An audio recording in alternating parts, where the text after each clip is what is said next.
Would you like to know the plan? Well, actually, there is none. And that's the best bit. Because when there's no plan, anything can happen. Most people wait until everything is perfect before going. But perfect doesn't exist. And maybe that's why they never leave. Because adventure isn't in that perfect moment. It's in the messy one. It's in the unknown. It's in the things you didn't plan for. I'd rather be lost in the right place than safe in the wrong one. So that's what I'm chasing. Not the certainty, but the curiosity. Can I afford to do this? Well, honestly, I never really asked the question. I didn't plan on the how. I just decided on the yes. I've always believed that the person with the most stories wins. It doesn't matter if they're good stories or bad stories. You just need the stories. And you don't get those staying comfortable. So I'm buying the ticket. I'm jumping in with 2 feet running and seeing what happens. Because after the first 2 weeks, which I've planned for travel with my son, after that, I'll basically be broke. All I'll have is my online store, Pickle My Chili, which brings in about $150 to $300 a week. And, well, that's not much. But the strange thing is, this is something I've always wanted.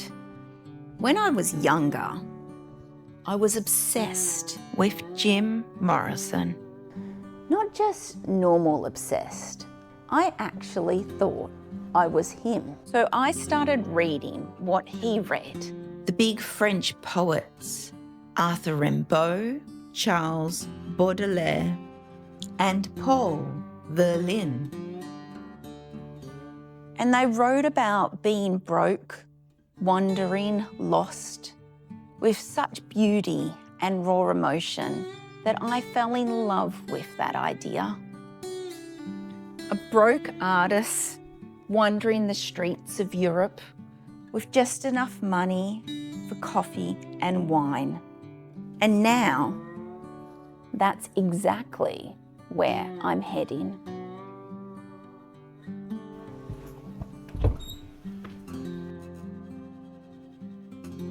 And if everything really falls apart, I might have somewhere I can go.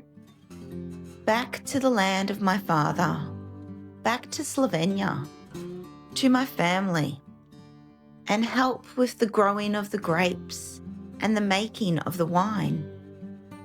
But I'm trying not to think about that.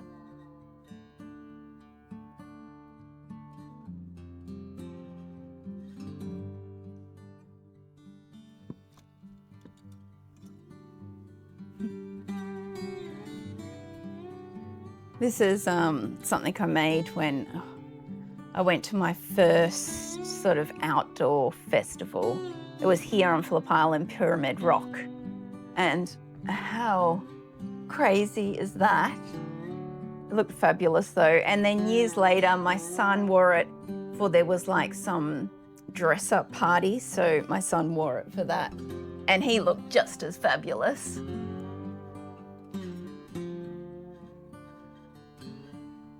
So I'm taking this suitcase and a carry-on, and also my son is coming and he'll have a big suitcase which he won't be taking back with me. So that's sort of like for me to fill.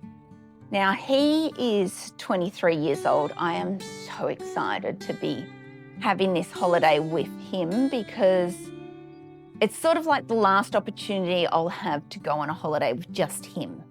He now has a beautiful wife and an absolutely gorgeous little girl and another one on the way. So his life is mental busy, and I've managed to steal him away for just a couple of weeks because I do need his help. He's studying to be, well, he was studying science, but then, you know, life happened and he had a child, so he had to get a job. So he's studying to be an electrician, so he needs to help me with a few things electrical there. Apparently some pump needs some maintenance, and I'm going to need help just moving things around, a bit of furniture, so I need someone else to carry stuff. So I definitely need him, but I'm also going to take this opportunity to introduce him to our Slovenian family over there, and we're going to have a very quick trip running around bits of Europe.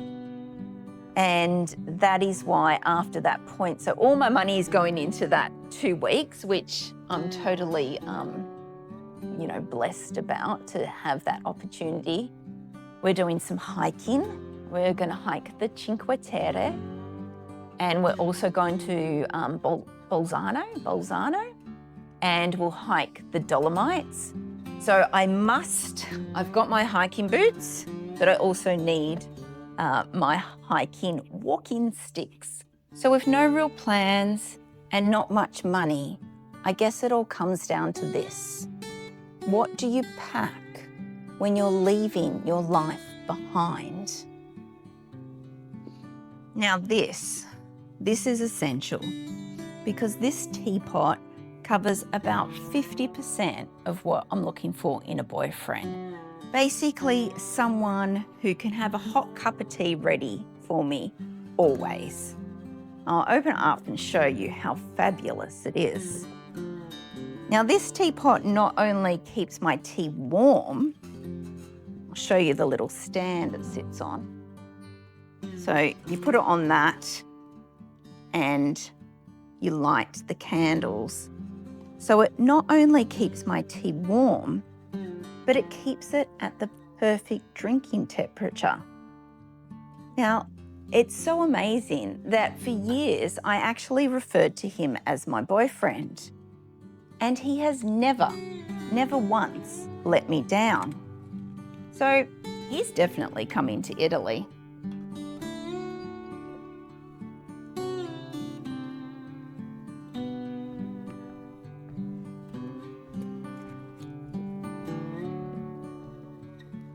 Some things you don't pack because you need them.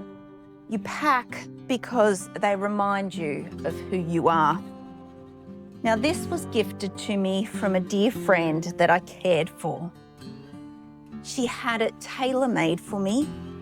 I chose the colour and the cut, and it just makes everything look so much better.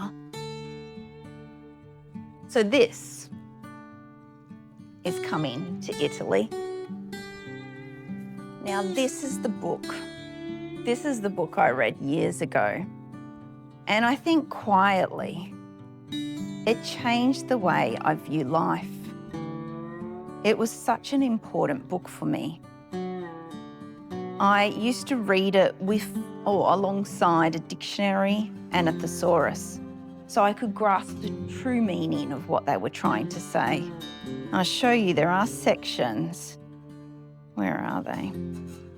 I think I did. Oh yeah, there you go. So this was about when I was 16. I used to catch the bus from Melbourne down to Phillip Island because we had a holiday house. And I used to hang out there by myself, reading poetry, just indulging in life, I guess. So I don't know if you can see, you probably can't, but there's all my hand notes there about the words and what they mean. So yes, this was an absolute essential piece of literature for me, and I will be taking it back. And I guess that leaves just one question. If you were starting your life again, what would you pack? Because in the end, we all have the choice to choose what matters.